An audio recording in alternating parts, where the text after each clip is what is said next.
my precious child. You may have heard these words before.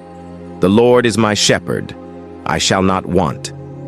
But let me help you understand what they truly mean. I am your shepherd. That means I guide you, protect you, and provide everything you need, not just for your body, but for your soul. When you are lost, I come looking for you. When you are afraid, I hold you close. When you are weary, I give you rest.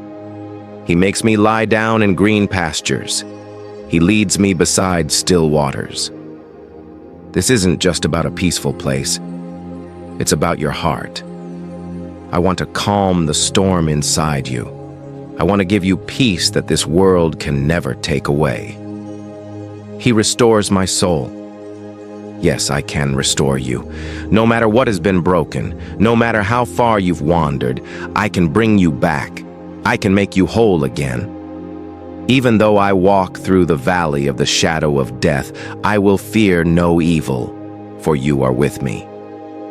You've walked through dark valleys, I know, but you were never alone. My hand has always been over your life, even in the darkest moments. Fear has no power when I am near. I am your shepherd, and I will never abandon you. Not in this life, not in death, not ever. So rest in me, trust me, let me lead you, because I know the way, and I will walk with you every step until we meet face to face in the place I have prepared just for you. You are mine, and I will never stop loving you.